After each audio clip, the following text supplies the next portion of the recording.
56 years ago, something released more carbon into the atmosphere than all of human industry combined. It happened fast. It left a chemical fingerprint in the rock that scientists have been studying for 30 years. A fingerprint that points to one source above everything else. Burned biological matter. The same fingerprint as fossil fuels. The same fingerprint as industrial output. And to this day, no natural explanation fully accounts for the volume of that carbon. In 2018, two NASA-affiliated scientists published a formal paper asking a question that no institution had dared to ask before. If an industrial civilization had existed on Earth tens of millions of years before us, would we even know? They ran the numbers. They modelled what survives geological time, what degrades, what disappears. Their conclusion was devastating. We would not know. The evidence would look exactly like a natural event. It would get a name. It would get a date. And the question of what caused it would remain officially open. Then they looked at the geological record, and they found exactly that. An event with a name, a date, and an open question that 30 years of research has not closed. This is not mythology. This is not speculation. This is the data. Let us begin. The event is called the Paleocene-Eocene Thermal Maximum, abbreviated as the PETM. It sits in the geological record at approximately 56 million years before the present day, embedded in layers of ocean sediment and carbonate rock that have been sampled from every major ocean basin on Earth. The basic facts of the event are not in dispute. They are among the most thoroughly documented and widely studied phenomena in the history of paleoclimatology. Between 3 and 7 trillion tons of carbon entered the atmosphere over a geologically brief window of time, roughly a few thousand years. Global temperatures rose by 5 to 8 degrees Celsius. The deep ocean acidified. A third of all species living on the ocean floor went extinct. The planet spent approximately 200,000 years recovering. 200,000 years. That is longer than modern humans have existed as a species. Whatever caused the PETM, it pushed the Earth's climate so far beyond its equilibrium state that it took a span of time greater than the entire history of Homo sapiens for the system to stabilize again. To understand why the PETM is a problem, you need to understand one thing about carbon. Just one. The rest follows automatically. Carbon exists in two stable forms, two isotopes that differ by the weight of a single neutron. Scientists refer to them as carbon-12 and carbon-13. Carbon-12 is the lighter version. Carbon-13 is the heavier version. Both occur naturally wherever carbon is found, but the ratio between them is not the same everywhere, and the difference is the key to reading the history of this planet. Living organisms prefer the lighter isotope. Every plant, every animal, every bacterium on Earth preferentially incorporates carbon-12 into its biological processes. This means that anything derived from once living material, wood, peat, coal, oil, natural gas, carries a distinctive isotopic signature. It is enriched in the light isotope. Scientists call this a negative carbon isotope excursion, when this biologically light carbon floods into the atmosphere and is recorded in the geological record. Volcanic carbon, by contrast, comes from deep within the Earth. It has not been processed by biology. It carries a heavier isotopic signature, closer to the natural background ratio of the planet's interior. These two fingerprints are as distinguishable from each other as two different blood types. You cannot confuse one for the other. The carbon that caused the PETM has the biological fingerprint, light carbon, organic source.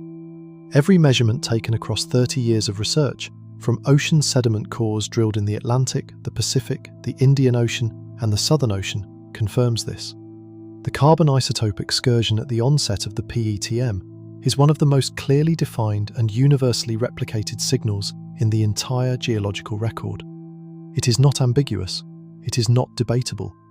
The carbon that triggered one of the most severe climate disruptions of the past 66 million years has the chemical signature of burned or decomposed biological material. Not volcanic rock, not a deep earth process, something that was once alive. Now here is the question that the textbooks handle carefully, but never quite answer fully. What biological source on Earth was large enough to release 3 to 7 trillion tons of isotopically light carbon into the atmosphere in a few thousand years? The standard explanations involve 3 candidates. The first is volcanic activity. Around the time of the PETM, a large igneous province was erupting in what is now the North Atlantic, associated with the opening of the Atlantic Ocean between Norway and Greenland. These eruptions were massive and sustained, releasing significant quantities of carbon dioxide over tens of thousands of years. But volcanic carbon carries the heavy isotopic signature. It does not match the light carbon fingerprint of the PETM. Volcanic activity almost certainly contributed to the event, likely by warming the climate enough to trigger secondary carbon releases, but it cannot be the primary source of the isotopically light carbon that defines the event. The second candidate is methane hydrate. Vast quantities of methane are stored in frozen deposits on the ocean floor, trapped in crystalline structures of water ice at high pressure and low temperature. Methane is a potent greenhouse gas, and its carbon is biologically derived, meaning it carries the light isotopic fingerprint. If the ocean warmed enough, these deposits could destabilize, releasing enormous volumes of methane into the ocean and atmosphere over a geologically short period. This mechanism fits the isotopic signature, it fits the speed, and it is almost certainly part of the answer. But when researchers model the total volume of methane that could have been released from known and estimated hydrate reservoirs at the time, they come up short. The models cannot generate enough methane to account for the full 3 to 7 trillion tons of carbon recorded in the sediment. The third candidate is the thermal decomposition of organic-rich sediments. When volcanic intrusions penetrate layers of carbon-rich rock, the heat can cook the organic material and release methane and carbon dioxide. This mechanism produces isotopically light carbon and was likely active in the North Atlantic during the volcanic activity associated with the PETM. It contributes meaningfully to the total carbon budget, but like methane hydrates, it does not close the gap entirely. When you add up every known natural source, volcanic outgassing, methane hydrate destabilization, thermal decomposition of organic sediments, the total falls short. The volume of isotopically light carbon recorded in the geological record exceeds what the combined natural mechanisms can produce. This shortfall has been noted in the published literature for decades. It is not hidden. It is not controversial. It is a recognized gap in the explanation of one of the most studied climate events in Earth's history. Scientists describe it in technical language. They refer to additional carbon sources that have not been fully identified. They use careful phrasing. They note that the models are sensitive to assumptions about initial conditions and feedback mechanisms. But the gap remains. 30 years of research, thousands of published papers, the most studied rapid carbon event in the geological record, and the books do not balance.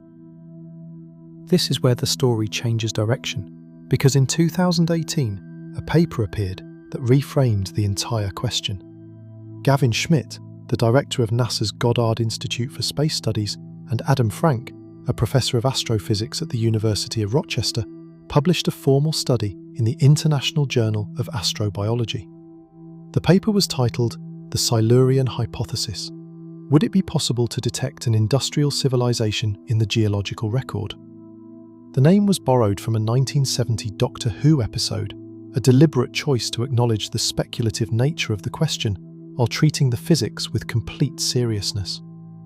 Schmidt and Frank did not claim that a previous civilization existed. What they did was ask a precise and technically rigorous question.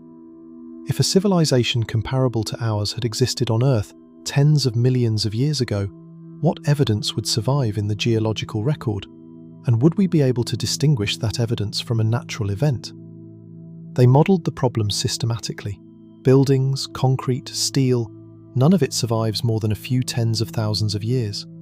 Geological forces, erosion, compression, chemical weathering, the remorseless recycling of the Earth's surface through plate tectonics, these processes erase manufactured structures entirely within a time frame that is less than a rounding error on the geological timescale. Plastics, which we think of as nearly indestructible, degrade within a few 100,000 years. Nuclear waste leaves isotopic traces, but those traces fade and blend into natural background variation over millions of years. What survives 50 million years of geological processing is chemistry. Isotope ratios locked into carbonate rock, trace metal concentrations in sediment layers, a carbon signal with a specific fingerprint recorded in the chemistry of the ocean floor, preserved indefinitely. That is it. No city outlines, no road foundations, no garbage layers identifiable as garbage, just numbers in a thin band of ancient rock that require interpretation to mean anything at all. Their conclusion was precise and uncomfortable. A civilization comparable to ours could have existed, expanded, burned through its planet's stored carbon, and collapsed. And the geological record would not identify it as a civilization. It would identify it as a geochemical event. It would be given a name and a date and a place in the literature. Researchers would study it extensively. They would note anomalies in the data, and the question of what caused it would remain officially open. Now read that conclusion again, and then look at the PETM, a carbon event with a biological fingerprint, a volume that exceeds the known natural sources, a rate of release comparable to large-scale industrial output, an open gap in the explanation that 3 decades of research has not closed. Sitting in rock that is 56 million years old, at a time when this planet had already been habitable for complex life for hundreds of millions of years. Schmidt and Frank were not writing about the PETM, but what they described is a precise match for what the PETM data shows. 2 independent lines of published, peer-reviewed science. One says we would not be able to tell the difference between a vanished civilization's footprint and a natural geochemical event. The other shows us an event whose footprint has a gap that no natural explanation has fully closed. The connection has been sitting in plain sight since 2018, and almost nobody in the scientific mainstream has put those 2 observations in the same sentence. Something left that fingerprint in the rock 56 million years ago. We know what the fingerprint looks like. We do not know what made it. And we now have a formal scientific framework demonstrating that we may never be able to know for certain either way. That is not the end of the question. That is the beginning. And in the chapters that follow, we will trace every thread of evidence that connects the PETM to the deepest mysteries buried in the geological record, in the stone monuments of forgotten builders, and in the chemistry of the atmosphere we are breathing right now. Before we begin the next chapter, if you are kind enough, a gentle like and tap on subscribe would mean the world to me. It is a small gesture, but I hold it with deep gratitude, because every bit of your support keeps this tiny universe alive. Here is a thought experiment. Take everything humanity has ever built, every city on every continent, every bridge, every dam, every skyscraper, every road, every power plant, every mine, every landfill, every factory, every ship rusting in a harbour, every satellite orbiting above the atmosphere, every plastic bottle floating in every ocean, all of it. The accumulated physical output of 8 billion people across 2 centuries of industrial civilization, stacked on top of 300,000 years of human existence. Now leave it alone. Walk away. Let physics do what physics does. Come back in 50 million years and look for what remains. The answer is almost nothing. And the specific way in which it becomes almost nothing is the key to understanding why the question raised by Schmidt and Frank cuts so much deeper than most people realize. Start with the structures. A modern skyscraper, built from steel and reinforced concrete, begins to deteriorate the moment maintenance stops. Within decades, water infiltration cracks the concrete and corrodes the rebar inside. Within centuries, the structural integrity fails and the building collapses under its own weight. Within a few thousand years, the rubble is buried under sediment, overgrown by vegetation, weathered by rain and wind and frost. Within tens of thousands of years, the steel has oxidized completely. The concrete has chemically decomposed. What remains is a lens of chemically unusual soil, enriched in certain elements, calcium, iron, aluminium, but with no geometry, no shape, no structure that would indicate to a future geologist that something had been deliberately constructed there. It looks like a natural deposit. It gets catalogued as a natural deposit. A city the size of New York becomes a thin smear of anomalous chemistry in a single layer of compressed sediment. No outlines, no foundations, no indication that intelligence had anything to do with it. Now consider the materials we think of as permanent. Plastics. We produce over 400 million tons of it every year. We worry about plastic pollution as though it will mark the Earth forever. It will not. Ultraviolet radiation breaks the polymer chains. Microbial activity accelerates the process.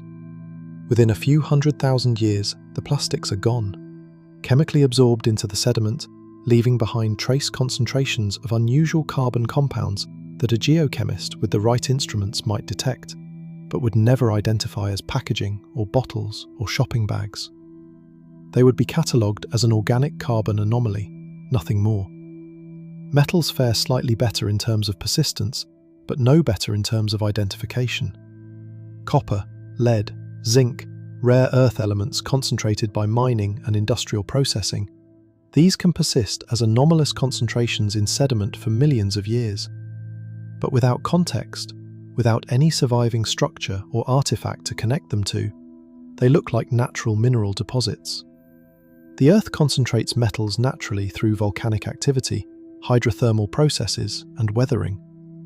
A future geologist would need an extremely specific reason to suspect that a particular enrichment of rare earth elements in a 50 million year old sediment layer was caused by a factory rather than a volcanic vent.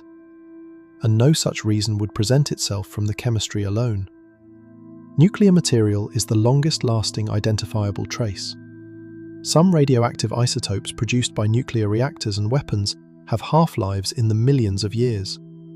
Plutonium-239, for example, has a half-life of roughly 24,000 years.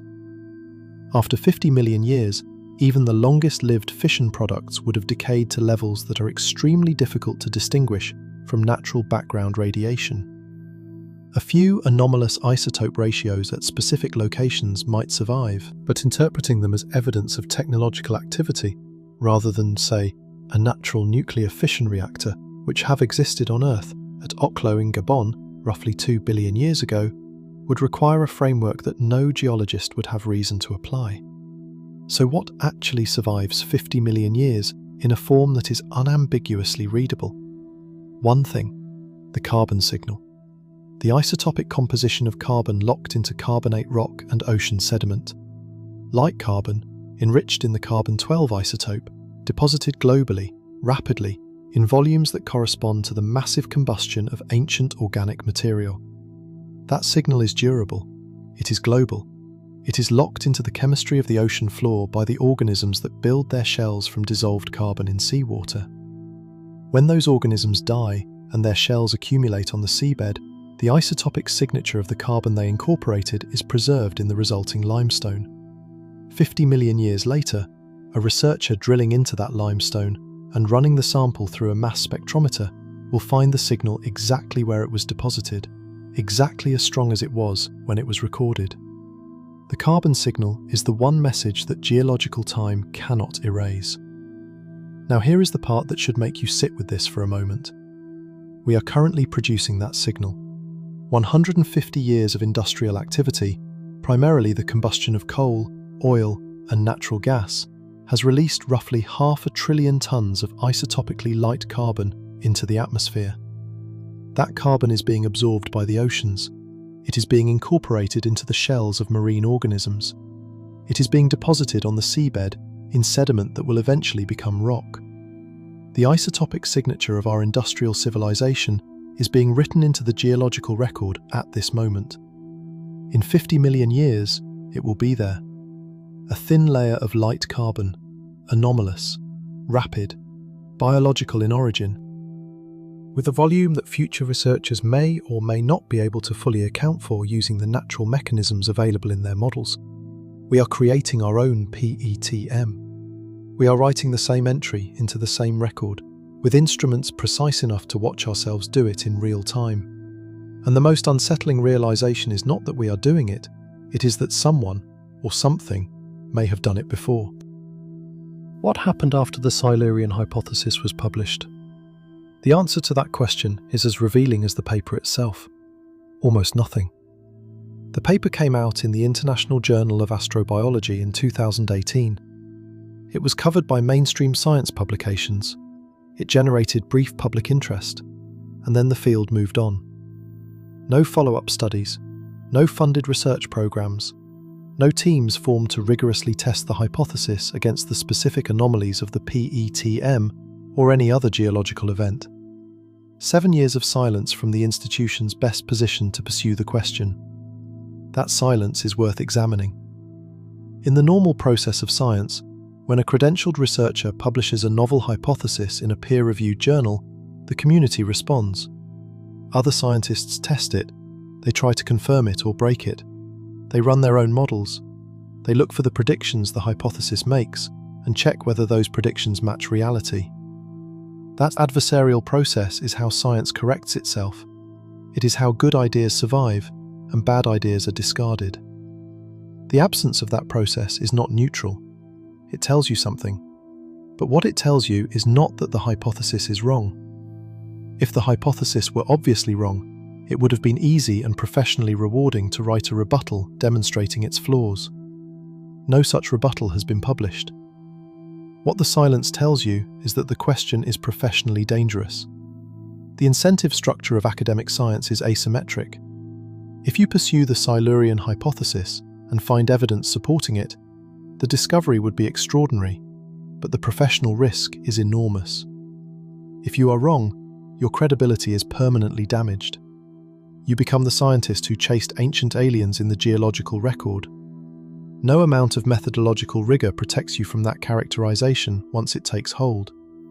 If you stay quiet, nothing happens to you. You continue publishing within the accepted framework. You continue receiving funding. You continue advancing. The cost of asking the question is borne entirely by the person who asks it. The cost of not asking it is distributed invisibly across the entire field. Nobody is punished for leaving the gap open. Only the person who tries to close it takes a risk. This creates a blind spot that is structural, not conspiratorial. No one decided to suppress the Silurian hypothesis. No committee met in a dark room and agreed to bury it. What happened is simpler and more human than that. Everyone individually calculated the professional cost and benefit of engaging with it. And everyone individually concluded that the cost was too high and the benefit too uncertain. The result is collective silence that looks like consensus, but is actually the absence of investigation. The question was not rejected, it was abandoned. And there is a difference between a question that has been tested and found wanting, and a question that has never been tested because no one was willing to be the first. Here is the number that makes the abandonment intellectually inexcusable. The Earth has been habitable for complex multicellular life for roughly 600 million years. The Cambrian explosion, the sudden appearance of most major animal phyla in the fossil record, occurred approximately 540 million years ago. Since then, the planet has supported an unbroken chain of increasingly complex biological diversity. Modern humans have existed for roughly 300,000 years. Our industrial civilization has existed for approximately 200 years. That means our entire industrial presence on this planet represents approximately 1/30 millionth of the window during which complex life has existed. 1/30 millionth.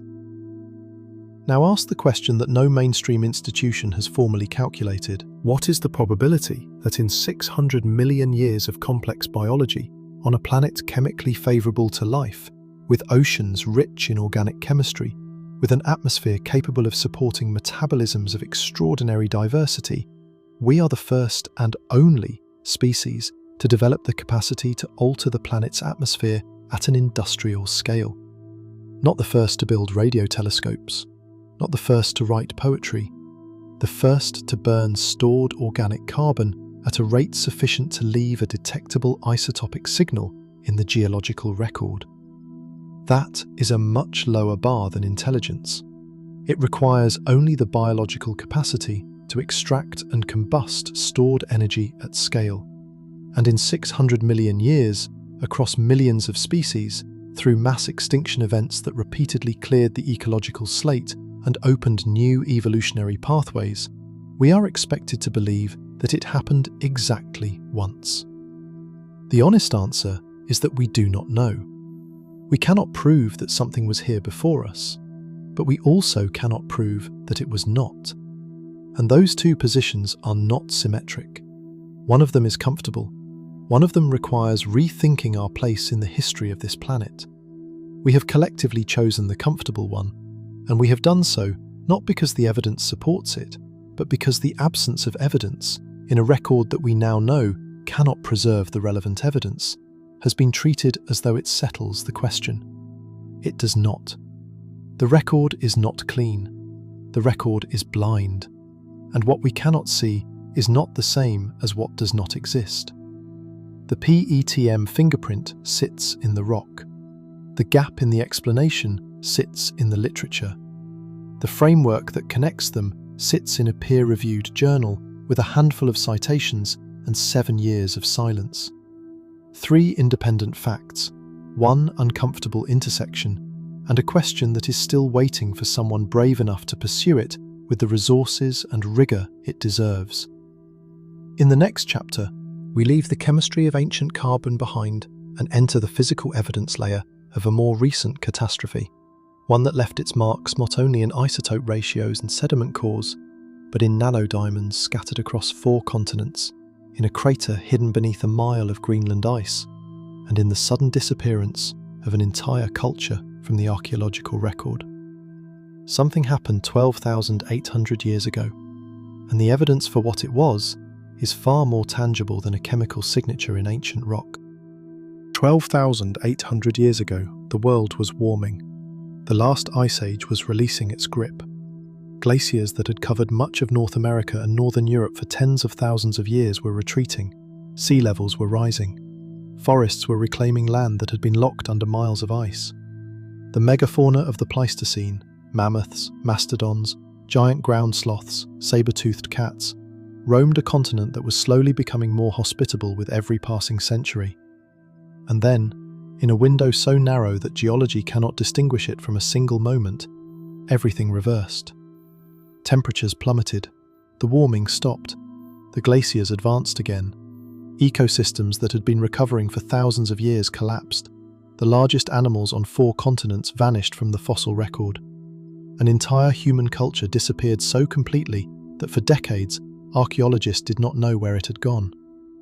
The event is called the Younger Dryas, named after a small Arctic flower that reappeared in European pollen records during the cold snap, a botanical signature of a world that had suddenly become 1,000 years colder. The Younger Dryas lasted roughly 1,200 years. It was fast in and fast out, and the question of what caused it has been fought over in academic journals for 40 years, with an intensity that suggests the answer matters to more than just paleoclimatologists. The standard explanation is elegant and well supported. A massive pulse of fresh water, released from a glacial lake in North America as the ice sheet retreated, flooded into the North Atlantic and disrupted the ocean circulation system that carries warm water from the tropics to the high latitudes. The Atlantic meridional overturning circulation, the great conveyor belt of ocean currents that keeps Northern Europe warm and regulates global climate patterns, effectively shut down. Without the warm current, temperatures in the Northern Hemisphere dropped rapidly. The cooling lasted until the freshwater pulse dissipated and the circulation restarted. This is the meltwater hypothesis. The physics is sound, the mechanism is real. Freshwater disruption of thermohaline circulation has been demonstrated in both models and observational data, and for decades it was considered sufficient. Then the physical evidence started arriving, and the physical evidence told a different story. In 2007, a team of 26 researchers from multiple institutions published a paper describing a discovery that did not fit the meltwater model at all. Across North America, in a sediment layer dated precisely to 12,800 years ago, they found nanodiamonds, tiny crystals of carbon, some only billionths of a meter across, that form exclusively under conditions of extreme pressure and temperature. You cannot make nanodiamonds with a volcanic eruption. You cannot make them with a flood. You cannot make them with a climate shift or an earthquake or any geological process that operates at the pressures and temperatures available on the Earth's surface. There is a very short list of natural mechanisms that produce nanodiamonds at this concentration and distribution. That list has one entry: a high-velocity extraterrestrial impact. The force of an asteroid or comet fragment striking the Earth at tens of kilometers per second generates pressures and temperatures sufficient to convert carbon into its diamond crystal structure instantaneously. The resulting nanodiamonds are ejected into the atmosphere and distributed across a wide area by the blast wave and subsequent atmospheric circulation. The initial discovery was dramatic enough, but what followed over the next 15 years made it impossible to dismiss as a local anomaly. Nanodiamonds from the same time horizon were found at additional sites, then more sites, then more. By 2020, the evidence had been replicated at over 50 separate locations across 4 continents: North America, Europe, Asia, and the Middle East, all in the same stratigraphic layer, all dated to the same narrow window around 12,800 years before the present. Not approximately the same window, the same layer. The kind of synchronicity that in geology means one event, not several. Along with the nanodiamonds, researchers found other markers that tell the same story. Magnetic microspherules, tiny spheres of iron and other metals that form when rock or soil melts rapidly at extreme temperatures and then solidifies in mid-air as it cools.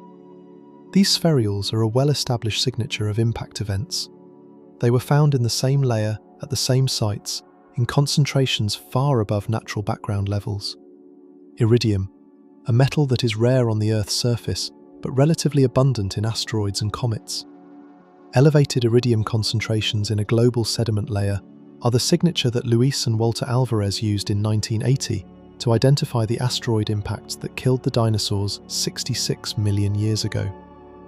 Iridium enrichment was found in the Younger Dryas boundary layer, not at the same concentrations as the dinosaur-killing impact, that was a far larger event, but at levels significantly above background, statistically significant, requiring explanation.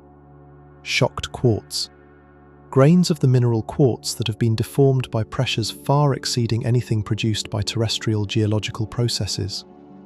Shocked quartz forms only under the kind of instantaneous, extreme pressure generated by a hypervelocity impact or a nuclear detonation. It was found at Younger Dryas boundary sites, and there was one more piece of evidence: charcoal. Massive concentrations of charcoal in the same layer, distributed across multiple continents, indicating widespread, simultaneous fires. Not localized wildfires, continental-scale burning events that left their carbon signature in the sediment across an area spanning thousands of kilometers. Every one of these markers, nanodiamonds, magnetic microspherules, iridium enrichment, shocked quartz, and widespread charcoal, is individually consistent with a cosmic impact. Taken together, they form a pattern that has only one known cause. Something hit the Earth 12,800 years ago, and it hit hard enough to distribute ejected material across 4 continents simultaneously. Then in 2018, the same year Schmidt and Frank published the Silurian Hypothesis, a completely independent team of researchers announced a discovery that gave the impact hypothesis something it had been missing: a crater. Using airborne ice-penetrating radar, scientists had identified a structure beneath the Hiawatha Glacier in northwestern Greenland, a circular depression 31 kilometers across, buried under 900 meters of ice. The structure had all the morphological features of an impact crater: a raised rim, a central peak, the characteristic geometry produced when a massive object strikes a surface at cosmic velocity. The crater had been hidden under the ice sheet for so long that no one knew it existed until radar technology became sensitive enough to see through nearly a kilometer of frozen water. Initial analyses suggested the impact occurred roughly 12,800 years ago. Think about what that means physically. A rock or comet fragment large enough to excavate a hole 31 kilometers wide struck the northern ice sheet at the precise moment the world was ending. The energy released by such an impact would have been staggering. Billions of tons of ice vaporized instantaneously.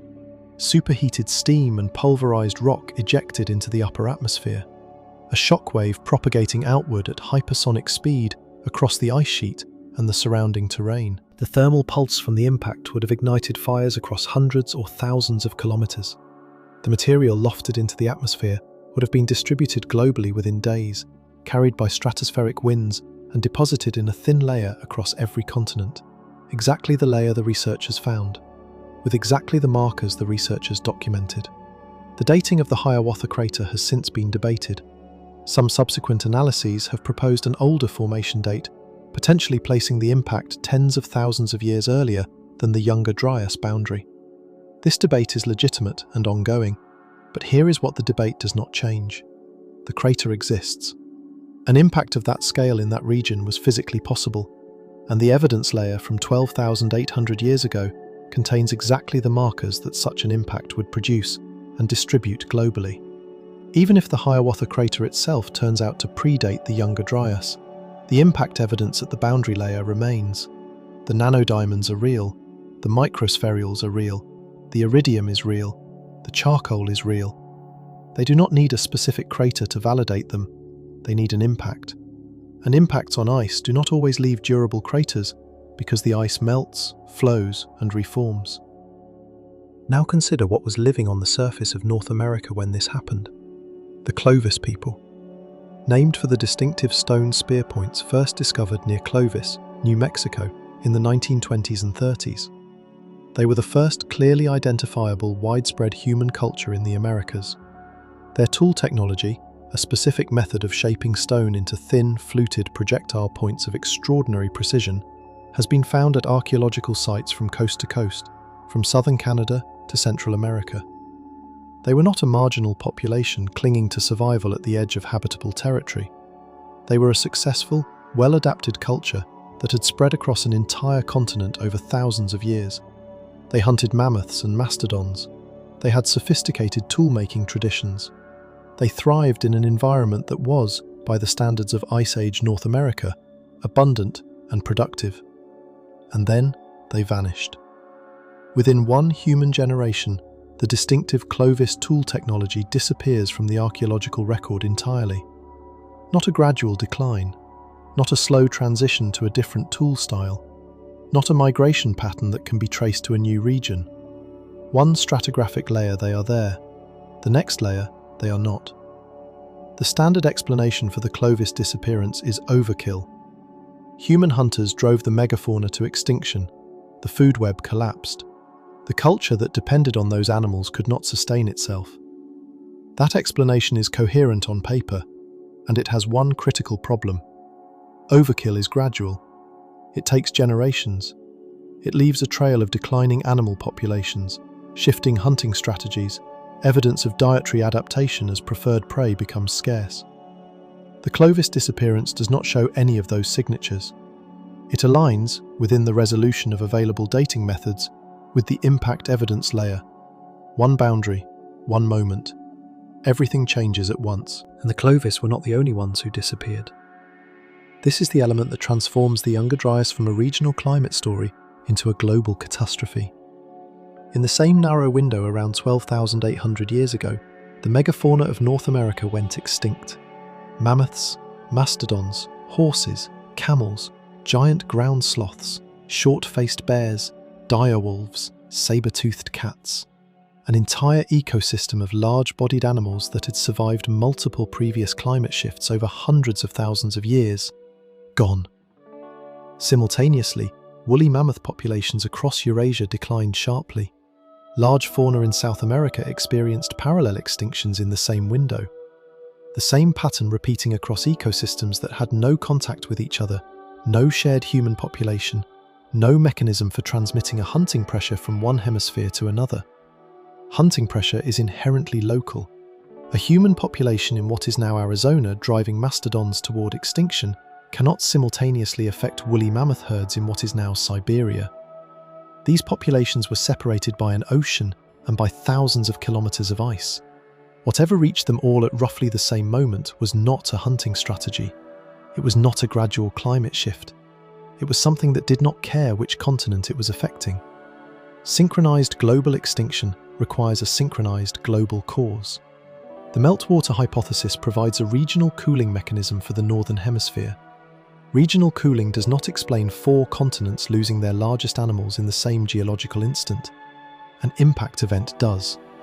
An impact large enough to distribute ejecta globally, ignite continental-scale fires, collapse food webs through the destruction of vegetation and the disruption of atmospheric chemistry does. The evidence is in the layer. The nanodiamonds are in the layer. The fires are in the layer. The extinctions are in the layer. And the institutional consensus still treats the meltwater hypothesis as the primary explanation and the impact evidence as a fringe alternative. Here is why that matters beyond academic debate.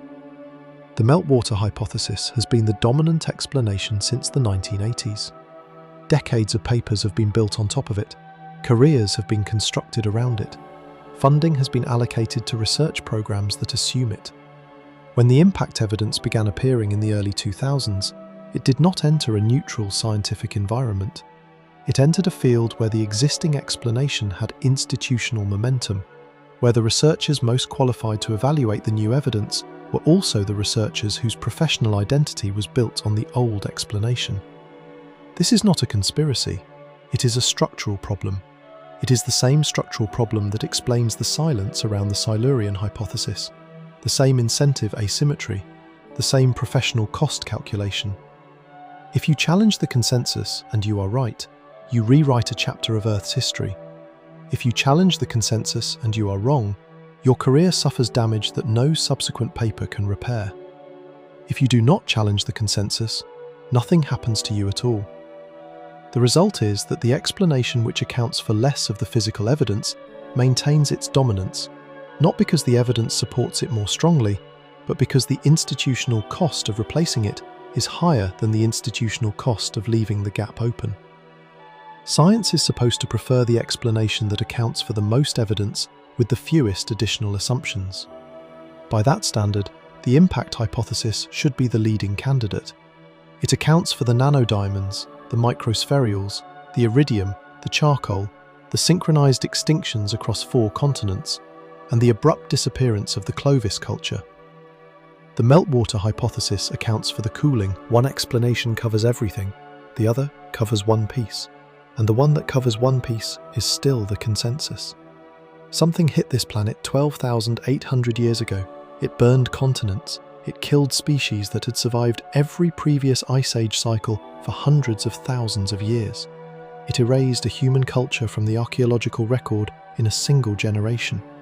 And the evidence for it has been sitting in a sediment layer across 4 continents, waiting for someone to connect the dots. In the next chapter, we travel to a hilltop in southeastern Turkey, where someone did connect the dots 12,000 years ago, not with scientific instruments, with stone, enormous carved pillars encoding a message so precise that researchers did not recognize what it was saying until 2017. A date, a warning, a memory carved into limestone and deliberately buried underground to survive whatever came next. What do you build when you have just watched the world end? Not a shelter, not a wall, not a storehouse for food or a fortress against enemies. Those are the things you build when you expect the same world to continue. When the world itself has ended, when the sky has done something that killed everything you knew, when the survivors are standing in a landscape they no longer recognize, the thing you build is different. You build a record. You build something that will survive the next catastrophe and the one after that. You build it large enough that whoever comes next cannot miss it. And you build it in stone, because stone is the only material that outlasts everything human hands can destroy. Roughly 11,500 years before the current era, on a limestone ridge in what is now southeastern Turkey, somebody began building the most sophisticated structure on Earth. 6,000 years before Stonehenge, 7,000 years before the Egyptian pyramids. In an era when, according to every standard model of prehistoric development, no human population on the planet should have been capable of organized monumental construction. The site is called Gobekli Tepe. Here is what the standard timeline says about the people who built it. They were hunter-gatherers. They had no agriculture. They had no permanent settlements. They had no writing. They had no administrative structure, no state, no organised labour system. By every conventional measure of civilizational development, they were not supposed to be able to do what they did. And yet the physical evidence proves that they did it. The site consists of at least 20 circular enclosures, each containing multiple T-shaped limestone pillars. The largest pillars stand over 5 meters tall and weigh up to 10 tons. They were quarried from bedrock approximately 500 meters from their final positions, transported without wheels, without draft animals, without any of the mechanical advantages that later civilizations would develop, and raised into position with a precision that modern structural engineers find impressive. The pillars are not blank, they are carved. Animals rendered in high relief cover their surfaces: foxes, serpents, scorpions, vultures, wild boar, cranes. The carvings are not crude, they are detailed, proportional, executed with a sophistication that implies a mature artistic tradition stretching back generations before the construction of the site itself. The total area of the excavated portions covers roughly 90,000 square meters, and ground-penetrating radar surveys indicate that what has been excavated so far represents less than 5% of the total complex. The vast majority of Gobekli Tepe remains underground, unexcavated, waiting. The logistical requirements for this construction are staggering when placed against the assumed capabilities of the builders. Quarrying and shaping 10-ton limestone pillars requires sustained effort by skilled workers. Transporting those pillars 500 meters across uneven terrain without wheeled vehicles requires coordinated teams of dozens of people working in organized shifts. Raising the pillars into vertical positions and placing them with geometric precision within carefully planned circular enclosures requires engineering knowledge, planning, and a command structure capable of directing complex, multi-stage projects over extended periods. And every one of these workers needed to be fed. Hunter-gatherer societies, by definition, acquire food through foraging and hunting. These activities require mobility. They require the population to follow the food. They do not naturally produce the caloric surplus necessary to support a large, stationary workforce engaged in non-subsistence labour for months or years at a time. Klaus Schmidt, the German archaeologist who excavated Gobekli Tepe for 2 decades until his death in 2014, proposed a resolution to this contradiction that turned the standard model of civilizational development on its head. He argued that the construction itself drove the invention of agriculture. The workforce needed food. Feeding the workforce required cultivating grain. The temple came first, agriculture followed. If Schmidt was right, and no one has successfully refuted his argument, then everything we thought we knew about the sequence of human development is backward. We assumed that agriculture came first, that surplus food production enabled permanent settlements, that permanent settlements enabled social organisation, and that social organisation eventually produced the capacity for monumental construction. Gobekli Tepe says the opposite happened. Something motivated people to build before any of those preconditions existed. Something so urgent, so important, that it justified the invention of agriculture itself as a necessary support system for the construction effort. What was that something? What was so important that it preceded and caused the development of farming? The answer may be carved on Pillar 43. Pillar 43, called the Vulture Stone, is one of the most heavily decorated pillars at the site. Its surface carries a complex arrangement of animal figures: a vulture with one wing raised, a scorpion positioned below it, a headless human figure, a disc above the vulture that could represent the sun. Other animals arranged around the central figures in positions that seem deliberate, purposeful, encoded with information that the carvers expected someone to understand. For decades, the imagery was interpreted as mythological: a hunting scene, a religious narrative, a depiction of a funerary ritual. Generic categories assigned to carvings whose meaning had not been deciphered because no one had applied the right analytical framework. In 2017, researchers at the University of Edinburgh published a study that changed the interpretation entirely. They treated the animal figures not as mythological symbols, but as representations of star constellations. Using astronomical software capable of modelling the positions of stars as seen from any location on Earth, at any date in the past. They mapped the animal figures against the actual night sky and searched for a date when the configuration matched. The match they found was precise. The arrangement of figures on Pillar 43 corresponds to the positions of constellations as they appeared in the sky approximately 10,950 years before the current era. That date falls at the onset of the Younger Dryas, the beginning of the catastrophe, the moment the world ended. The researchers concluded that Pillar 43 is not a mythological scene. It is an astronomical record, a date stamp, the most important date in the history of the people who carved it, encoded in a format that does not depend on language, does not depend on cultural context, and does not degrade over time. The positions of stars change slowly and predictably due to the precession of Earth's rotational axis, a cycle that completes roughly every 26,000 years. Any civilization with basic astronomical knowledge and the mathematical tools to calculate precession can read the date encoded on Pillar 43. The message was not written for the people who carved it. They already knew what happened. The message was written for whoever came after them, for us. They encoded the date of the catastrophe in the only universal language available to them, the geometry of the sky itself, and preserved it in the only medium that survives geological and civilizational collapse: stone. That is not decoration. That is not mythology. That is an act of communication aimed across thousands of years at an audience the builders knew they would never meet, calculated to survive every possible scenario except the destruction of the stone itself. And then they buried it. This is the detail that most accounts of Gobekli Tepe mention without fully absorbing its implications. The site was not abandoned. It was not gradually covered by natural sediment accumulation over millennia. The people who built it, or their immediate descendants, deliberately and systematically filled the enclosures with rubble, soil, and debris. They sealed the entire complex under meters of compacted fill. They covered what they had spent generations constructing, and then they walked away. Why do you bury something you spent that much effort building? There is only one answer that makes sense of the effort involved. You bury it to protect it.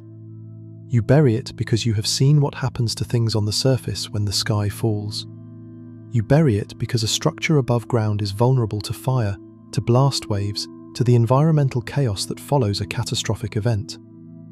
A structure under 3 meters of compacted fill survives almost anything. Impact debris, continental fires, centuries of climate chaos, the complete collapse of whatever civilization comes next. They were not building for themselves. They were building for whoever came after them. The entire site is a message, sealed in stone and buried underground, designed to survive the next catastrophe and be found by whoever was still alive to dig it up. We found it. We are still arguing about what it means. But the astronomical encoding on Pillar 43 has been published, peer-reviewed, and replicated. The date is there. The message is there. The question is whether we are willing to hear what it says. Now travel 1,500 kilometers south to the Giza Plateau in Egypt, where another stone structure sits with its face pointed due east toward the rising sun. The Great Sphinx.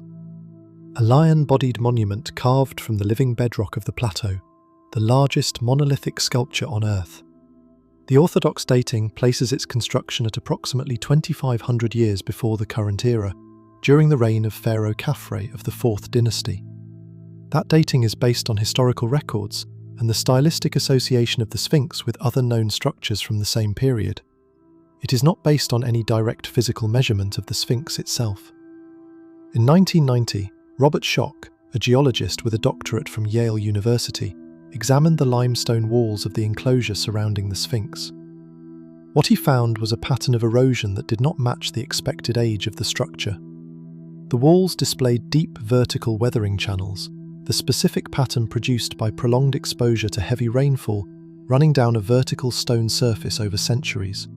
Not wind erosion, which produces horizontal scouring, not sand abrasion, which produces a different surface texture entirely. Rain. Sustained, heavy, repeated rainfall over an extended period.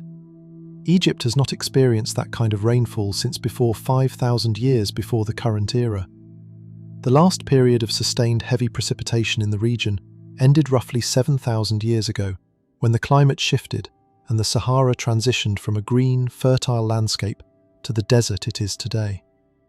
If the erosion on the Sphinx enclosure was caused by rainfall, the structure must have been exposed to that rainfall, which means it must have existed before the rainfall ended, which means it was carved before 5,000 years before the current era, a minimum of 2,500 years older than the orthodox dating, and potentially far older than that. Now add the astronomical alignment. The Sphinx faces due east. On the spring equinox, the constellation rising on the eastern horizon changes over time due to the precession of Earth's axis. At 2,500 years before the current era, the official date of the Sphinx, the constellation rising on the eastern horizon at the spring equinox was Taurus, the bull. The Sphinx is not a bull. At 10,500 years before the current era, the constellation rising on the spring equinox was Leo, the lion. The Sphinx is a lion. At that date, it would have been staring directly at its own celestial counterpart, rising above the horizon. Two independent lines of evidence, one geological, one astronomical, both point away from the orthodox dating and toward a much older origin.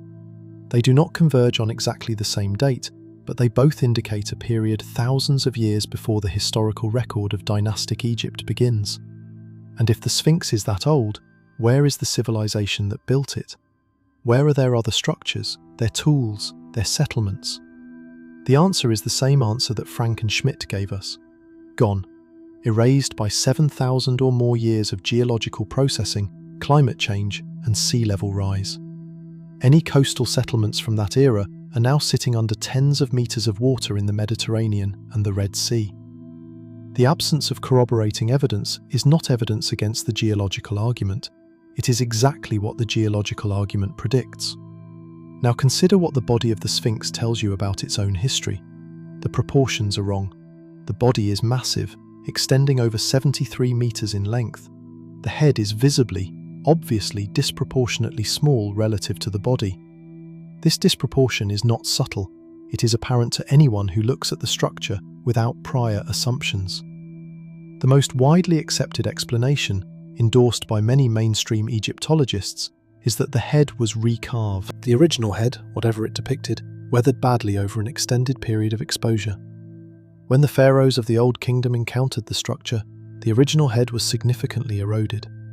They recarved it into the image of a pharaoh, reducing its size in the process because they were working within the diminished volume of weathered stone. If the head was recarved, the original is gone. Whatever the Sphinx originally depicted is lost. But the body remains, the enclosure walls remain, the geological weathering remains, and the astronomical alignment remains. Someone, before the historical record of Egypt begins, carved a lion-bodied structure from the bedrock of the Giza Plateau and oriented it with precision toward the point on the horizon where Leo rose at the spring equinox. Whoever they were, they possessed astronomical knowledge sophisticated enough to encode a specific celestial alignment into the orientation of a massive stone monument. And they left no name, no text, no inscription that we have found connecting them to the structure. 700 kilometers to the north, in the region called Cappadocia in central Turkey, the evidence of ancient catastrophic knowledge takes a different form entirely. Not monuments above the ground, but cities beneath it. Derinkuyu is the largest currently known underground settlement in the region. It extends 18 levels below the surface. It was designed to house approximately 20,000 people.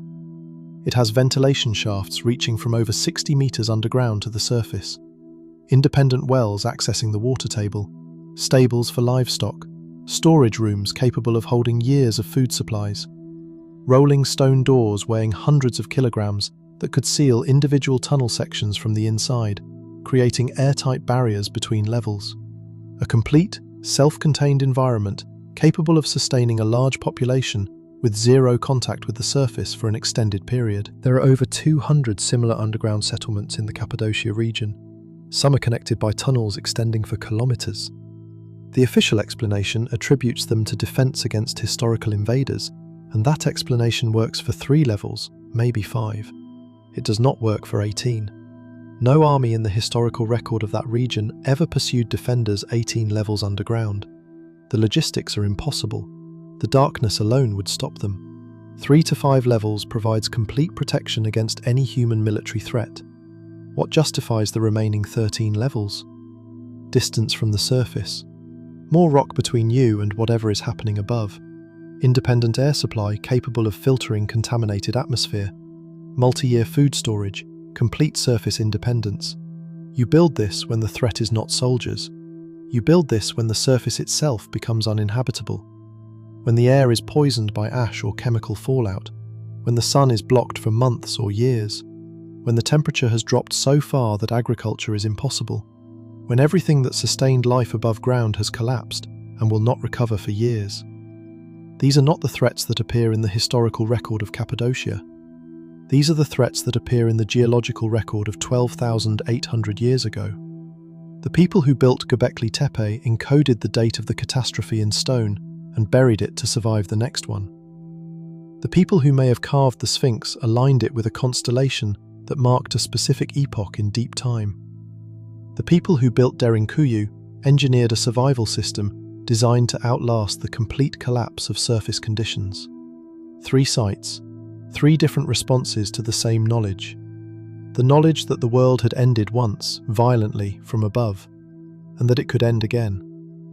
In the next chapter, we follow the memory of that catastrophe as it spread across every inhabited continent, compressed into the oldest stories humanity possesses. Stories that 500 independent cultures tell in nearly identical terms. A flood that ended the previous world. And a coastline that modern marine geology confirms is sitting exactly where those stories say it should be, under 120 meters of ocean. Over 500 cultures on every inhabited continent on Earth tell a story about a flood. Not a flood, the flood. A cataclysm that ended the previous world. Water that rose without warning, or with barely enough warning for a chosen few to survive. A world before the water, and a different world after it. These stories come from Mesopotamia, from the Hebrew Bible, from Hindu scripture, from the oral traditions of Aboriginal Australians, from the mythology of the Aztecs and the Maya, from the legends of the Hopi, the Cree, the Inuit, from Chinese, Korean and Japanese folklore, from the island cultures of the Pacific, from the tribal narratives of sub-Saharan Africa. 500 independent versions. Documented by anthropologists and folklorists across 3 centuries of fieldwork, in cultures that had no documented contact with each other, separated by oceans, by continents, by thousands of years of independent development, all telling the same story. The standard academic explanation is straightforward. Floods are a universal human experience. Every civilization settles near water. Every civilization experiences flooding. The flood myth is a natural response to a recurring natural phenomenon. That explanation sounds reasonable. It is also inadequate. Because 500 cultures did not independently invent the same specific narrative structure. The flood myths do not simply describe a river overflowing its banks, or a coastal storm surge swamping a village. They describe a sequence. A previous world that existed before the water. A catastrophic inundation so total that it redefined the boundary between the old reality and the new one. A survivor, often warned in advance, who preserves life or knowledge through the deluge, a new beginning on the other side. That is not a generic flood story. That is an account of a specific category of event with a specific narrative architecture. And when 500 independent sources across every inhabited continent describe the same specific sequence, the explanation that they all invented it separately requires a more extraordinary coincidence than the explanation that they all remember the same thing, or the same category of thing. Because what the geology tells us happened between 15,000 and 7,000 years ago is exactly the kind of event that would leave this memory in every coastal culture on Earth. Here is the number that most people have never been asked to hold in their minds: 120 meters. That is how much the global sea level rose between the end of the last ice age and the stabilization of modern coastlines. 120 meters. Roughly the height of a 40-story building. an entire vertical column of ocean that did not exist on the continental shelves during the Ice Age and does exist there now. That rise was not a single event. It unfolded over approximately 8,000 years, between roughly 15,000 and 7,000 years ago, driven by the melting of the massive ice sheets that had covered much of North America, Northern Europe, and parts of Asia during the last glacial maximum. But the rise was not steady. It came in pulses, periods of relative stability, punctuated by rapid surges when large sections of ice sheet collapsed suddenly into the ocean. One of the most dramatic of these pulses, known as Meltwater Pulse 1A, occurred around 14,000 years ago. In a span of a few centuries, sea levels jumped by roughly 20 meters. 20 meters in a few hundred years. Another major pulse may have coincided with the events of the Younger Dryas, 12,800 years ago, when the catastrophic disruption we discussed in the previous chapters could have destabilized ice sheets and triggered rapid coastal flooding in multiple regions simultaneously. To understand what 120 meters of sea level rise means in human terms, you need to stop thinking about it as a number and start thinking about it as a landscape. During the last ice age, the coastlines of every continent were miles further out than they are today. The continental shelves, the shallow underwater platforms that extend from the current shorelines out to the deep ocean, were dry land. Rivers flowed across them, forests grew on them, animals grazed on them, and humans lived on them. Not in small numbers, coastal zones are the most productive environments on Earth. They provide access to marine protein, fresh water from river deltas, fertile soil from alluvial deposits, and natural transportation corridors along waterways. In every period of human history for which we have detailed records, the largest and most complex settlements have been coastal. There is no reason to believe the Ice Age was different. The most populated, most developed, most interconnected human communities of the Pleistocene were almost certainly located on the coastal plains and river deltas of the continental shelves, all of which are now underwater. Put yourself on one of those coastlines in 12,000 years before the current era. Your community has been there for generations. Your grandparents were born there. The stories they told about their grandparents were set there. The geography of your world, the location of your sacred sites, your burial grounds, your fishing territory, your trading routes, your seasonal patterns, all of it is anchored to a landscape that you have no reason to believe will ever change. And then the sea starts moving. Not overnight, not in a single catastrophic wave, though the pulses may have felt catastrophic to the people who experienced them. The water advances. Some years the change is barely noticeable. A high tide that reaches further than it did the year before. A low-lying area near the river mouth that stays flooded longer each spring. Then a pulse hits. The water rises faster. The low ground floods and does not drain. The beach where the children played last summer is a tidal flat this summer and open water the summer after. The fishing grounds shift. The freshwater springs near the coast turn brackish and then salt. Your children grow up watching the sea eat the world. Their children grow up in a world already smaller than the one their parents described. And their children grow up with stories about a time before, when the coast was further out, when the land was wide, when the old places still existed down there under the water, where you can sometimes see shadows on the seabed when the light is right and the water is calm. Those stories get told for 1,000 years, then 2,000, then 5. They get compressed. The gradual process of generational coastal loss becomes a single catastrophic event in the retelling, because that is how human memory works with inherited trauma. Complexity collapses into simplicity. A century of rising water becomes a flood that came in a night. The specific geography of lost places becomes a paradise destroyed. The survivors who adapted and moved inland become a chosen few who were warned by the gods. The narrative crystallizes.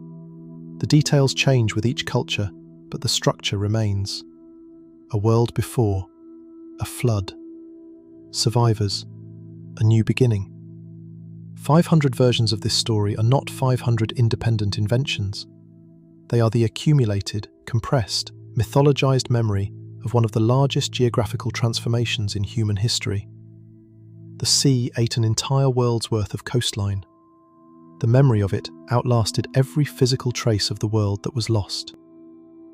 And the geological evidence confirms every element of that memory. The sea level data is precise. It comes from coral cores, from coastal sediment analysis, from the dating of submerged shoreline features, from the chemistry of marine organisms whose shells record the salinity and temperature of the water they grew in. The 120-metre rise is not an estimate, it is a measurement, replicated by independent methods across multiple ocean basins. The rapid pulses are documented. Meltwater Pulse 1A is visible in the coral record as a distinct acceleration in the rate of rise, datable to within a few centuries. The flooding of specific regions has been mapped.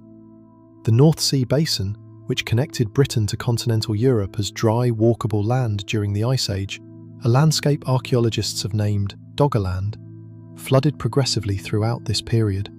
It was a vast, low-lying plain crossed by rivers, dotted with lakes, rich in game and plant life. People lived there, they hunted there, they built communities there, and then, over the course of a few thousand years, the North Sea filled it in. By roughly 8,000 years ago, it was gone. Britain became an island. A landscape the size of a small country vanished beneath the waves. The Black Sea basin tells a similar story, with an even more dramatic ending. During the Ice Age, the Black Sea was a freshwater lake, smaller than it is today, sitting well below the level of the Mediterranean. Around 7,500 years ago, as Mediterranean sea levels rose, water breached the narrow land barrier at what is now the Bosphorus Strait. The breach may have been gradual, or it may have been sudden. Some geological models propose a catastrophic inundation, a wall of salt water pouring through the breach at a rate of roughly 200 times the flow of Niagara Falls, flooding the basin and displacing every community that had settled along its shores. This event has been proposed by marine geologists William Ryan and Walter Pittman as a regional origin point for multiple Near Eastern flood traditions, including the story that eventually became the biblical account of Noah. Whether or not the Black Sea flood was as sudden as the most dramatic models suggest, the geological fact is not in dispute. The basin flooded, the freshwater lake became a saltwater sea, the communities that lived along its shores were displaced, and the memory of that displacement entered the oral traditions of the cultures that survived it. The land area lost to the rising ocean between 15,000 and 7,000 years ago was roughly equivalent to the combined landmass of Europe and North America. That is the scale of what disappeared. Not a riverbank, not a delta. A continental expanse of inhabited land, home to thousands of years of human settlement, cultural development, and accumulated knowledge, swallowed by the ocean at a pace that individual human lifetimes could perceive and remember. And we have barely begun to look at what lies beneath the water where that land used to be. Underwater archaeology of the continental shelves is one of the most underfunded and underexplored areas in the study of human history. The technology exists: side-scan sonar, remotely operated submersibles, diving operations capable of working at depths of dozens of meters. All of these tools are available and have been used to stunning effect in the handful of locations where they have been deployed. In the Gulf of Cambay, off the western coast of India, sonar surveys have identified what appears to be a submerged settlement at a depth of approximately 40 meters. Geometric patterns on the seabed, consistent with structural foundations. Artifacts recovered from the site have been dated to roughly 9,500 years ago. If confirmed, this would be one of the oldest urban-scale settlements ever discovered, predating the earliest known cities of Mesopotamia by thousands of years.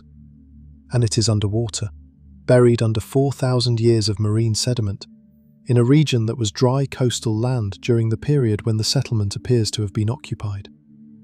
Off the southern coast of Japan, near the island of Yonaguni, divers discovered a massive submerged rock formation with features that some researchers argue are too geometric, too regular, too precisely stepped to be natural geological formations. The Yonaguni Monument, as it has come to be called, remains controversial. Geologists point to natural fracturing processes in the local sandstone that can produce step-like formations. Proponents point to specific features: right-angle cuts, symmetrical terracing, what appear to be carved channels, that they argue exceed the capacity of natural fracturing to produce. The debate continues. But the debate itself is instructive. We are arguing about whether a submerged structure off the coast of Japan is natural or artificial, and we are doing so without having conducted anything resembling a comprehensive archaeological survey of the continental shelves where Ice Age coastal civilizations would have existed. Off the coasts of the Mediterranean, researchers have found submerged Neolithic settlements, villages with stone walls and organized floor plans, sitting on the seabed at depths that correspond to the coastline positions of 8,000 to 10,000 years ago. Off the coast of Albania, off the coast of Israel, off the coast of southern France.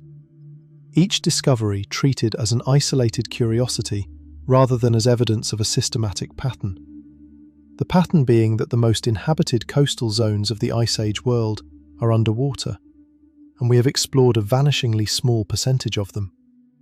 We have spent billions of dollars and decades of effort searching for signs of microbial life on Mars, a planet that has been geologically dead for billions of years, with no atmosphere, no liquid water, and no biological history that we have been able to detect.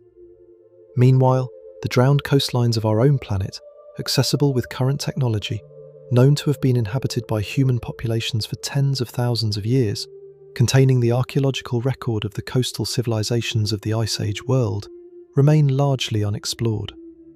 The reasons are not scientific, they are institutional. Underwater archaeology is expensive, logistically complex, and falls between the jurisdictional boundaries of terrestrial archaeology, marine geology, and oceanography. Funding agencies do not have clear categories for it. Academic departments are not structured to support it.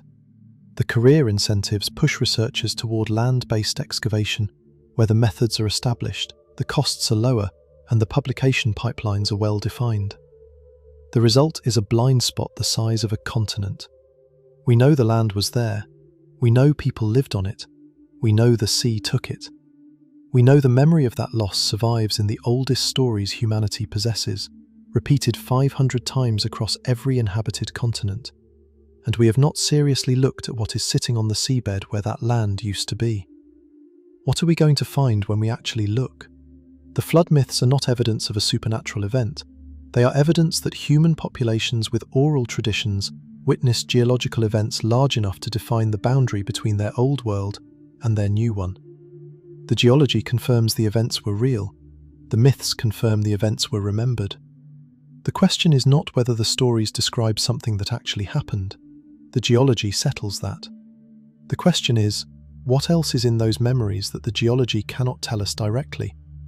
What knowledge did the people who lived on those drowned coastlines carry with them when the water forced them inland? What did they know about the world before the flood? What did they preserve, and what did they lose?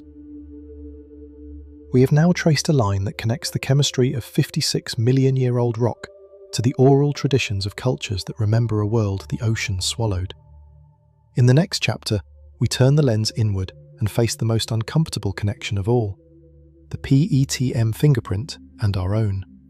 Because the carbon we are pumping into the atmosphere right now carries the same isotopic signature, follows the same trajectory, and is approaching the same thresholds that define the beginning of the most severe climate event in the last 66 million years. And the question that no one wants to answer is whether we are watching history repeat itself, or whether we are the ones writing the repetition. Here is the number that turns everything we have discussed, from a story about the past, into a warning about the present. The rate of carbon dioxide increase in the atmosphere right now, measured in parts per million per year, is faster than at any point in the last 800,000 years of ice core data. Not approximately faster, measurably, unambiguously, record-breakingly faster. The instruments tracking atmospheric composition at the Mauna Loa Observatory in Hawaii, the longest-running continuous measurement of carbon dioxide in the atmosphere, show a concentration that has risen from roughly 280 parts per million before the Industrial Revolution to over 420 parts per million today, an increase of 50% in roughly 2 centuries. And the isotopic signature of that carbon, the fingerprint locked into every molecule of carbon dioxide we have added to the atmosphere, is biological. Light carbon, carbon-12 enriched, the unmistakable chemical marker of burned ancient organic material, coal, oil, natural gas. Biological deposits that accumulated in the Earth's crust over hundreds of millions of years, extracted and combusted in a geological instant. The same fingerprint as the PETM. Not similar, not analogous, chemically identical. The carbon-12 to carbon-13 ratio of our industrial emissions falls within the same range as the isotopic excursion recorded in the PETM boundary layer. A geochemist analysing a sediment sample from the bottom of the ocean 50 million years from now would not be able to distinguish our carbon signal from the one that caused one of the most severe extinction events of the past 66 million years. The source is the same: burned biological carbon. The delivery mechanism is the same: rapid release into the atmosphere over a geologically brief window. The isotopic fingerprint is the same: a sharp negative excursion in the carbon-13 ratio, globally distributed, unmistakable, permanent in the geological record. We are not approaching the PETM, we are reproducing it, in real time, with full awareness of what we are doing. Now let us be precise about the comparison, because precision matters here. The PETM released between 3 and 7 trillion tons of carbon over a period of roughly 3 to 20,000 years, depending on which estimate of the release rate you use. Human industrial activity has released roughly 700 billion tons of carbon since the beginning of the Industrial Revolution. We are not yet at PETM total volumes, but we are at the beginning of the trajectory. The rate at which we are adding carbon to the atmosphere is comparable to the fastest estimates of the PETM release rate. Some recent analyses suggest our current rate may actually exceed the peak PETM rate, though the uncertainty in the ancient data makes precise comparison difficult. What is not uncertain is the direction: up, fast, with a fingerprint that matches. The temperature projections reinforce the parallel. Global average temperature has already increased by approximately 1.2 degrees Celsius since the pre-industrial baseline. Current trajectories, based on existing emissions commitments and the realistic assessment of how quickly the global energy system can transition, project an increase of 2 to 4 degrees by the end of this century. The PETM produced a temperature increase of 5 to 8 degrees over the course of the event. We are at the low end of that range and accelerating. The question is not whether we will reach PETM temperatures, it is how far along the path we travel before the feedbacks take control. Because the feedbacks are the part that makes the PETM comparison truly frightening. The PETM was not caused by a single pulse of carbon that then dissipated. The initial carbon release, whatever its source, triggered a cascade of secondary releases that amplified and sustained the warming for tens of thousands of years. The warming destabilized methane hydrates on the ocean floor, releasing additional greenhouse gases. The warming thawed permafrost in high-latitude regions, releasing stored carbon that had been locked in frozen soil for millennia. The warming reduced ice coverage, which reduced the planet's reflectivity, which caused it to absorb more solar energy, which caused more warming. Each feedback strengthened the others. The system crossed a threshold, beyond which the warming became self-sustaining, independent of whatever initiated it. And it took 200,000 years for the Earth's natural carbon sequestration processes, the slow work of rock weathering and biological carbon burial, to draw the excess carbon back out of the atmosphere and restore equilibrium. Every one of those feedbacks is present in the current climate system. Every one of them is already showing signs of activation. Permafrost across the Arctic is thawing at rates that exceed the projections of climate models from even a decade ago. The permafrost contains an estimated 1.5 trillion tons of organic carbon, roughly twice the amount currently in the atmosphere. As it thaws, microbial decomposition converts that stored carbon into carbon dioxide and methane, which enter the atmosphere and accelerate the warming that caused the thawing. The feedback loop is already running. Methane hydrates on the ocean floor remain stable as long as the water above them stays cold enough. As ocean temperatures rise, the stability boundary shifts. Hydrate destabilization has already been observed in shallow Arctic marine sediments. The total volume of carbon stored in global methane hydrate deposits is estimated at between 1 and 5 trillion tons. If even a fraction of that enters the atmosphere, the effect on global temperature would be measured in degrees, not fractions of degrees. Arctic sea ice is declining. The ice reflects roughly 80% of incoming solar radiation back into space. Open ocean absorbs roughly 90%. Every square kilometre of ice that melts and is replaced by open water converts the surface from a reflector to an absorber. The system warms faster. More ice melts, more open water appears, more heat is absorbed. The albedo feedback loop has been documented for decades. Its acceleration in recent years has exceeded the predictions of most climate models. And here is the element that connects the climate science directly to the Silurian Hypothesis and the PETM. We do not know where the tipping points are. We know they exist. We know the PETM crossed one because the warming sustained itself for 200,000 years after the initial carbon input ended.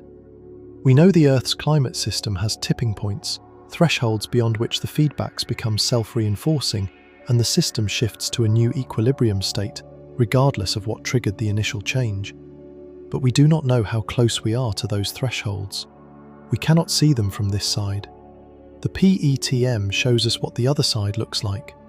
Mass extinction of deep-sea organisms, acidification of the global ocean, temperature increases sufficient to make large portions of the planet's surface uninhabitable for the species adapted to pre-event conditions. A recovery period longer than the entire history of Homo sapiens. That is what happens when the system crosses the threshold. And we are approaching that threshold at a rate that the geological record says is comparable to the rate that triggered the crossing 56 million years ago.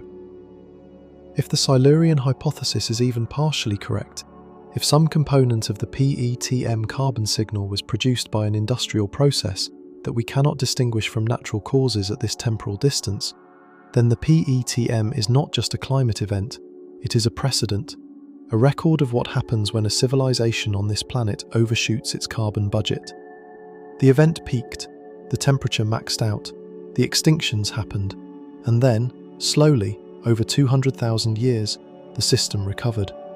Whatever produced that carbon signal did not survive to see the planet stabilize. There is no second chapter in their record, no recovery story, just a layer in the rock and an open question. And here we are, writing the same layer, with the same fingerprint, at the same rate, with instruments precise enough to watch ourselves do it in real time. The question that sits at the center of this parallel is not a scientific question, it is a civilizational one. We are the first species in Earth's history that can read the geological record of what happened before us and understand what it means for what we are doing now. The PETM data is available. The Silurian hypothesis has been published. The climate science is not ambiguous. The feedbacks are documented. The trajectories are modelled. The thresholds are theoretically understood, even if their exact locations are unknown. We know. That is the difference. Whatever caused the PETM, whether it was a previous civilization or an entirely natural cascade, the entity that produced that carbon signal almost certainly did not have the capacity to read a 56 million year old geological record and recognize its own reflection in it. We do. We can look at the PETM boundary layer in a sediment core and see, with molecular precision, what we are currently producing. We can measure our own carbon output, calculate its isotopic signature, project its trajectory, and compare it directly to the signal that preceded one of the worst extinction events in recent Earth history. And the comparison is not reassuring. The institutional response to this comparison is the same institutional response we have encountered at every stage of this story. Careful acknowledgement, extensive study, a conspicuous absence of the most direct conclusion the data supports. Climate scientists know what the carbon curve looks like. They publish papers with carefully worded assessments of risk. They present at conferences. They advise governments. And they watch as the emissions curve continues upward, year after year, decade after decade, through every international agreement and every promised transition. The gap between knowledge and action is not new in human history. But the gap between knowledge and action, when the knowledge includes a direct geological precedent for civilizational collapse, is something that has never existed before. We are the first, and what we do with that distinction will determine what the next reader of the geological record finds when they look at our layer. Because there will be a next reader. That is one of the few certainties in this entire story. The Earth will not stop being habitable. Even the PETM, as devastating as it was temporary. The planet recovered. Life continued. New species filled the niches left empty by the extinctions. New ecosystems assembled themselves from the survivors. Given enough time, measured in the tens of millions of years that the Earth has ahead of it before the Sun begins its expansion into a red giant, the conditions for complex life will reassert themselves. Intelligence may appear again, perhaps from primates, perhaps from corvids, perhaps from cephalopods, perhaps from a lineage we cannot predict. And when it does, when the next species with the cognitive capacity to read chemistry develops the instruments to analyze ancient rock, they will find our layer, a thin band of isotopically light carbon, a sharp negative excursion in the carbon-13 ratio, anomalous concentrations of trace metals at specific global locations, a possible radioactive signature requiring explanation. They will study it the way we study the PETM. They will model the natural mechanisms. They will calculate the volume, and they will find, as we have found, that the numbers do not quite add up. Some researcher among them, someone with the intellectual courage that Gavin Schmidt and Adam Frank showed in 2018, will publish a paper asking the formal question: could this layer represent the output of an industrial civilization that existed at this point in Earth's history? They will run the same model Schmidt and Frank ran. They will reach the same conclusion. We would not be able to tell. And they will look at the chemistry in our layer and note that it fits. Then they will wait for the response from their field. And the response, if their institutional structures bear any resemblance to ours, will be the same. Acknowledgement, citation, silence. Because the conclusion is uncomfortable. Because admitting that something was there before them means admitting that the universe runs this experiment more than once, and that running it more than once does not guarantee a different outcome. We are going to be someone else's unanswered question, someone else's gap in the literature, someone else's uncomfortable hypothesis sitting in a journal with a handful of citations and years of institutional silence. The only thing we do not know is whether they will be asking the question because we left just the chemical layer, or because we left the chemical layer and survived to leave something more.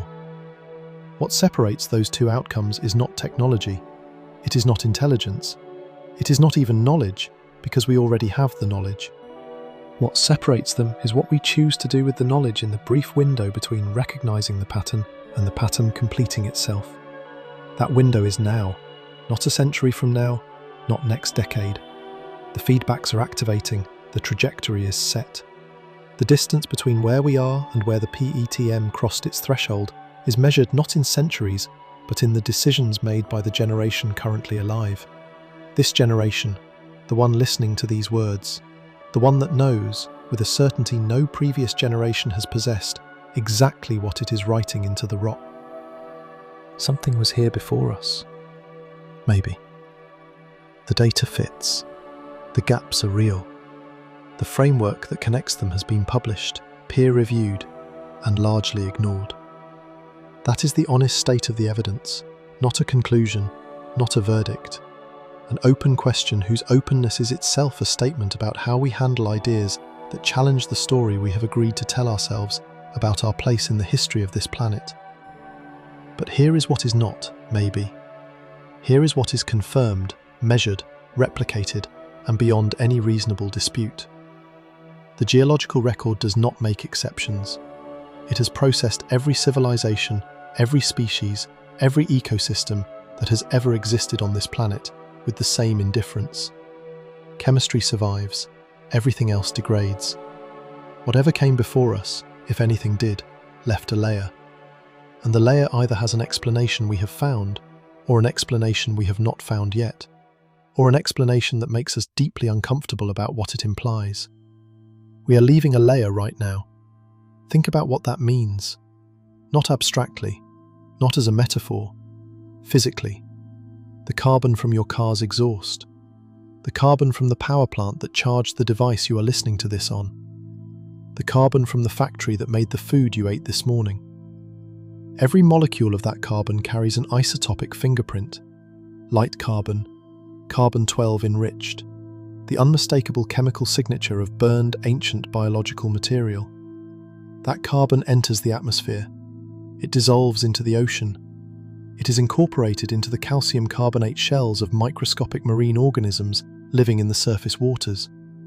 Those organisms die. Their shells drift downward through thousands of meters of dark water to the seabed.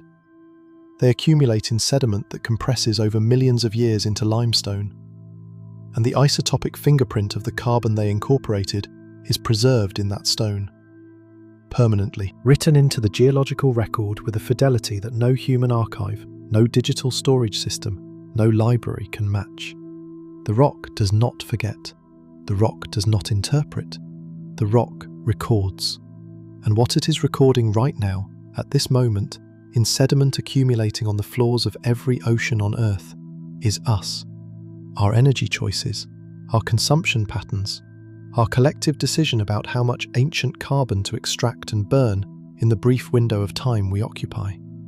The layer is being written, the fingerprint is being set, and once it is in the rock, it stays there for as long as the rock exists. Here is the inventory of everything we will leave behind that a future reader could detect after 50 million years of geological processing. A carbon isotope excursion, a sharp negative shift in the carbon-13 ratio, globally distributed, rapid in onset, large enough to be clearly distinguishable from background variation. This will be the clearest and most durable signal of our existence. It will outlast every building, every road, every satellite, every work of art, every written record. The last thing to survive of human civilization will be the chemical evidence of the carbon we burned. Anomalous trace metal concentrations. At the locations where our cities stood, where our mines operated, where our industrial facilities processed materials, certain metals will be concentrated in a thin sediment layer at levels above their natural background distribution. Lead, copper, zinc, rare earth elements, cadmium, mercury. These concentrations will persist as subtle anomalies in the rock. A future geochemist with precise enough instruments could detect them. But without context, without any surviving structure or artifact to connect the chemistry to, those anomalies will look like natural mineral deposits. They will be catalogued. They will not be understood. A possible radioactive signature. The isotopes from nuclear testing and nuclear energy production have half-lives ranging from thousands to millions of years. After 50 million years, even the longest-lived products will have decayed to levels that are very difficult to distinguish from natural background radiation.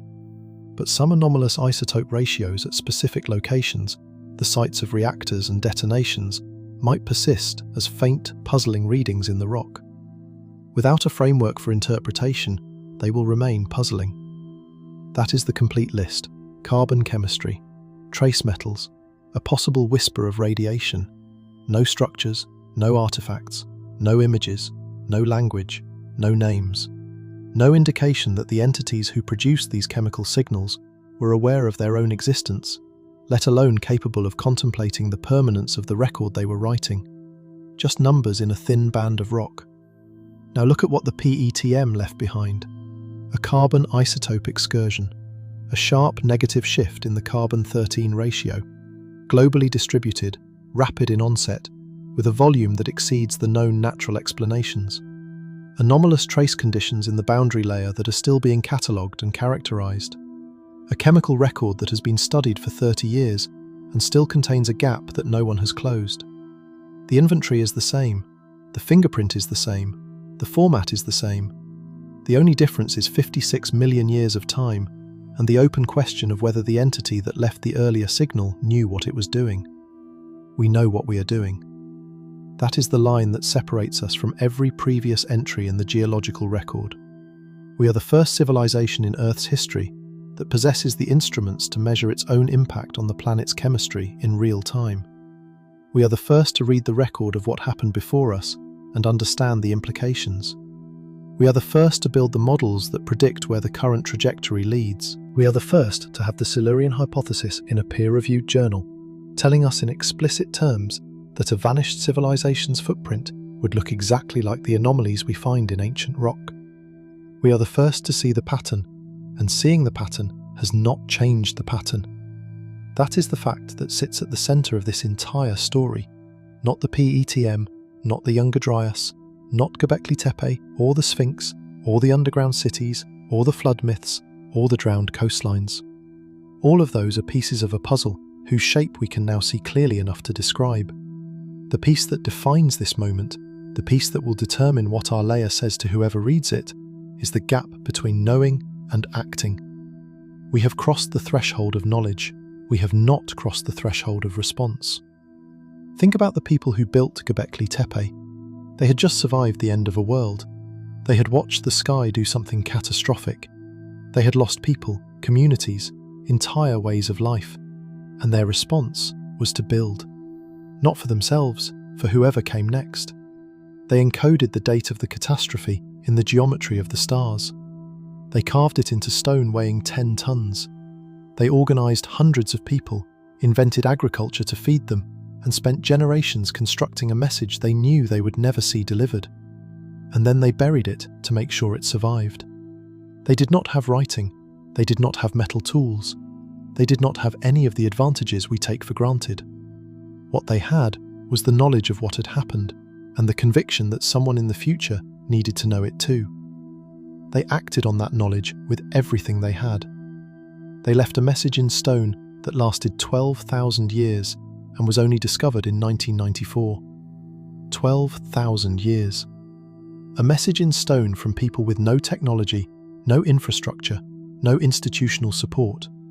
Designed, built, and preserved with nothing but human effort and the absolute certainty that the information mattered enough to justify the cost. Now look at us. We have the information. We have the technology.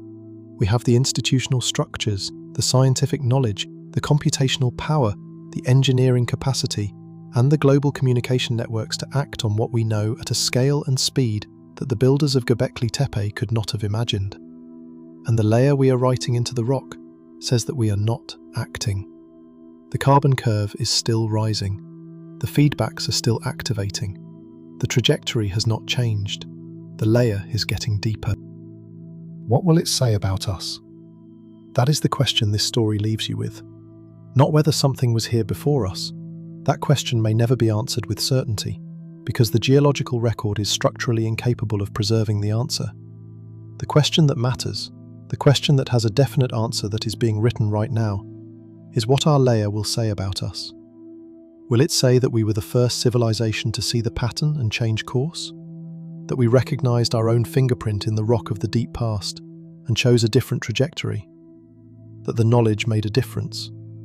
Or will it say what the PETM layer says? A spike, a warming, an extinction horizon, and then, slowly, over 200,000 years, a recovery, with no indication that whatever produced the signal survived to see the planet stabilize. The Milankovitch cycles will continue. The Earth's orbital parameters will shift on their long, predictable schedules, adjusting the energy balance of the climate system over tens of thousands of years. The next glacial period will eventually arrive, regardless of what we do. The planet will continue its geological processes, its tectonic recycling, its slow reshaping of continents and ocean basins. In 100 million years, the geography of the Earth will be unrecognizable. The continents will have drifted into new configurations. The ocean basins will have reshaped themselves. The rock we are writing our signal into will have been folded, uplifted, subducted, compressed, and rearranged by forces that operate on timescales so vast that human civilization occupies less than a single pixel in the image. But the chemistry will survive. Somewhere, in a layer of limestone that was once sediment on the floor of a Paleogene ocean, the isotopic signature of our carbon will persist. Light carbon, rapid, global, with a fingerprint that points unmistakably to burned biological material. It will be there when the next reader arrives. It will be there when someone develops the instruments to analyze it. It will be there when someone asks the question, what was this? What caused this? What happened to whatever produced it? And the answer to that question, the one we are writing right now, is not yet finished. It is being composed in every power plant that fires up, in every forest that burns, in every policy decision that delays the transition, in every barrel of oil that is extracted and burned, and in every choice, every investment, every demand, every vote that either accelerates the trajectory or bends it towards something other than what the PETM trajectory produced. The layer is not sealed. The entry is not complete. The last line has not been written. Something was here before us. We do not know what it was. We do not know if it knew what it was doing. We do not know if it saw the threshold approaching or crossed it in ignorance. We do not know if it left a warning. We do not know if we would recognize the warning if it did. But we know what the record shows: a fingerprint, a gap, a temperature spike, an extinction, and a 200,000-year silence before the planet found its balance again. We are not going to be a mystery to whoever comes next. We are going to be a data point, a layer of chemistry with a fingerprint they will recognize because it will look exactly like the one we have spent 30 years studying and 6 chapters discussing. The only variable that is still open, the only thing that separates a layer that tells a story of recognition and change from a layer that tells a story of recognition and repetition, is what we do between the moment we understand the pattern and the moment the pattern completes itself. The builders of Gobekli Tepe understood something we have been slow to learn. Knowledge that is not acted upon is not knowledge. It is decoration. They knew the sky had fallen. They built in response. They carved the date into stone. They buried it underground. They spent generations and invented agriculture to make sure the message survived. They did not have our advantages. They did not have our resources. They did not have our understanding of the mechanisms. What they had was the clarity that comes from having lost everything, and the resolve to make sure the loss was not meaningless. We have not lost everything, not yet. And whether or not we do depends on whether we treat the pattern as information or as a warning. The rock is waiting. The layer is being written. The fingerprint is being set. And somewhere, in 50 million years, someone is going to find it. Hold the question in your mind as you leave this story. Not the question of what was here before us, the question of what we want our layer to say. Because the record is patient. The record does not judge. The record does not hope.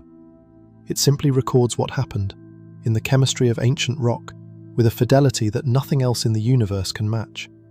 And the entry it is recording right now, the one that will carry our name whether we intended it to or not, is still being written. What do you want it to say?